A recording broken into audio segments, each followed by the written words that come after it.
Yo everybody, it's a Bullet Brawl Thursday. Here we go. Been fishing here for quite a while in the live chess arena. Oops. Assume knight to c6. That's what happens when you assume. Everybody knows that that's not always the smartest thing to do.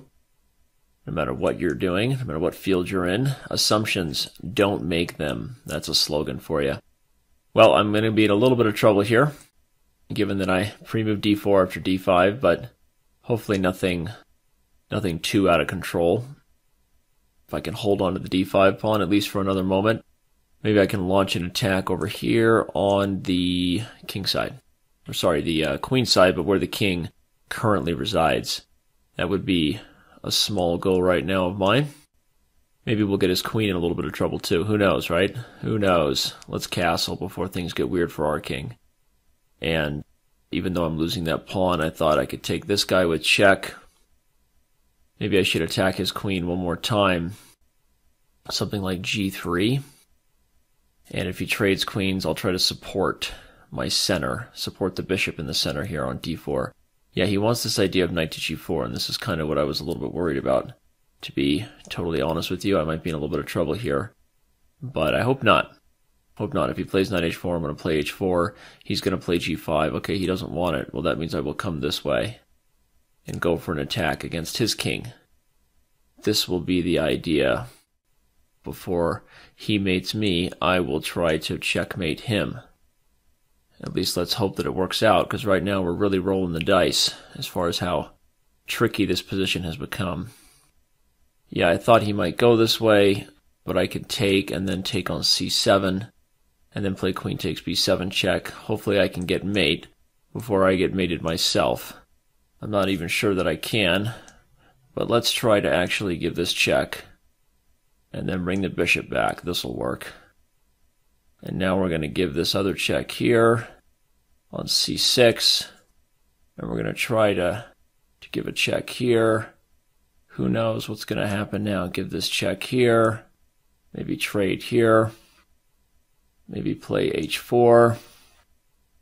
We don't have a lot of time to commit this particular crime now, do we? But I had this idea of a tricky checkmate on g5, which I actually saw last move and probably should have played before h4, but an exciting way to finish this one. Obviously a good player here. I've never played this particular opponent. You can see my rating has dropped a little bit here on the Bullet Live Chess Arena.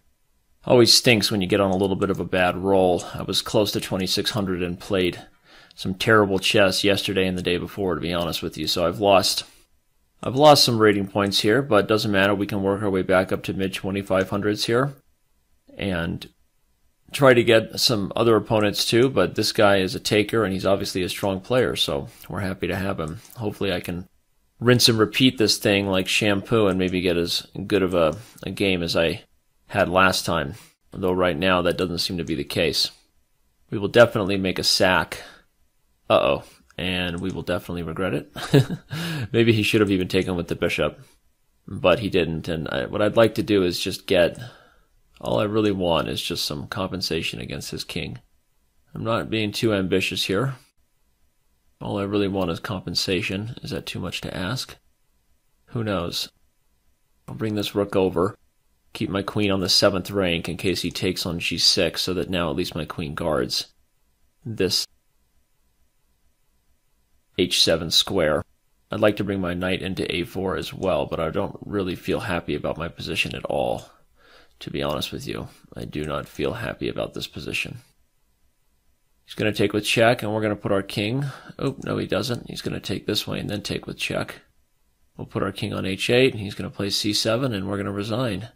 Almost, anyway. It tends to be the pattern of how these bullet brawls go. Winning the first, losing the second, and then we repeat. It always seems to happen that way. I guess I can go down. He's not checkmating me just yet. I assume he'll take on a1 because I'm threatening queen to c3 and then queen b2 mate. And I still like his position a lot. c7 still looks to be pretty devastating, but he didn't play it, so the beat marches on. We are still surviving. Well, now he gives me the knight with check. But even that, where's my follow-up? I have nothing better than this check currently, as far as what I can see. And I still have some troubles here. I'm not sure exactly what I can do here besides take the draw, which is frustrating.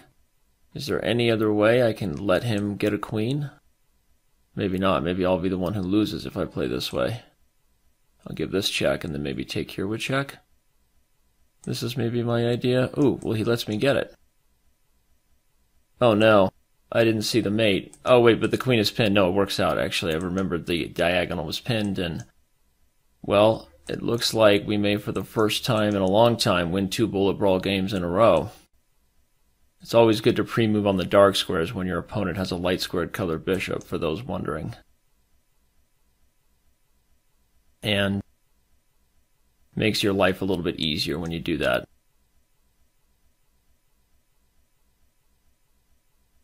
Oops, I'm losing on time. I didn't realize it. I didn't realize I was losing on time. Oh my gosh, I stalemated him, but I was flagging actually, so I'm lucky to take the draw. Well, we gotta repeat this thing. I was winning there, managed to defend that crazy position, but as you all saw, I lost on time. So now we've played d4 first, avoiding my opponent's d5 gambit. We will happily sacrifice some material for the initiative. Is this not America? Can we not sacrifice for the initiative anymore? I don't know if that really makes sense, but it sounded funny. At least in my silly brain.